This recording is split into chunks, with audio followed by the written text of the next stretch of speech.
ಒಂದಿಬ್ರು police ಹಚ್ಚಪ್ಪ ಇಲ್ಲಿಗೆ.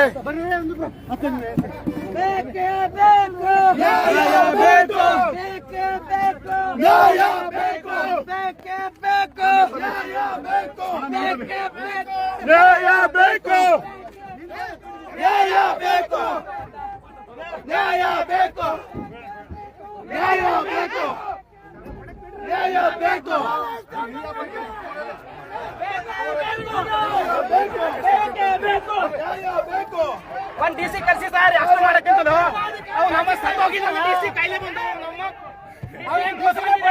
ಎಲ್ಲದಕ್ಕೂ ಹಿಂಗೆ ಆಡ್ತಲ್ಲ ಅವನು ಡಿಸಿಗೆ ಸೋಲ ಬಂದಿಲ್ಲ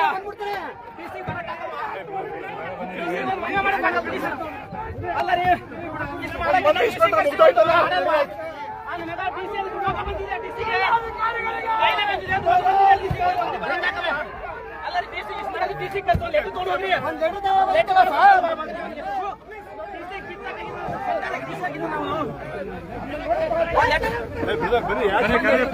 भारत माता की, गौ माता की, गौ माता की, भारत माता की, भारत माता की, भारत माता की जय.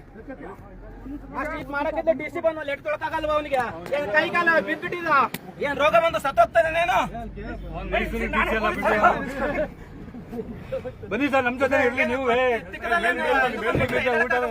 ಸರ್ ಕೊನೆಗೆ ನಿಮ್ ಬುಡಕ್ಕೆ ಬರುತ್ತದವರು ಸಾಬ್ರದ್ದು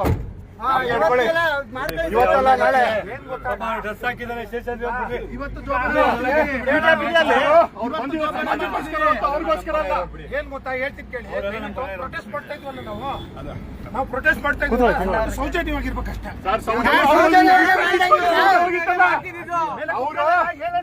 ಅವರು ಮನವಿ ಕೊಡಕ್ಕೆ ಬಂದಿರೋದು. ಅವೆಲ್ಲ ಸೀನೆ ಇಲ್ಲ. ಇಲ್ಲ ಇಲ್ಲ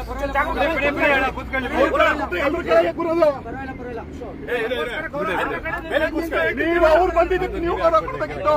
ಅವರು ಸಮಾಜಕ್ಕೋಸ್ಕರ ಮನವಿ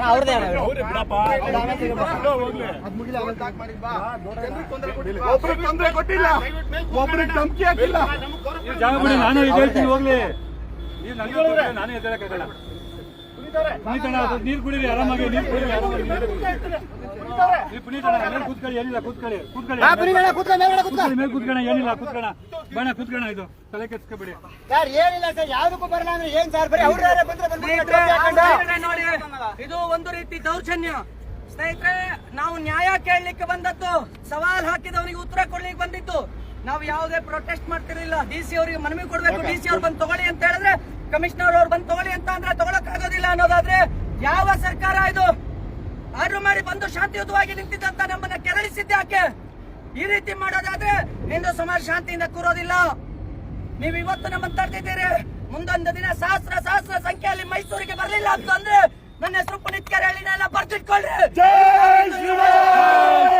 ಇಡೀ ರಾಜ್ಯವನ್ನ ಕರ್ಕೊಂಡು ಮೈಸೂರಿಗೆ ಬಂದೇ ಬರ್ತೀನಿ.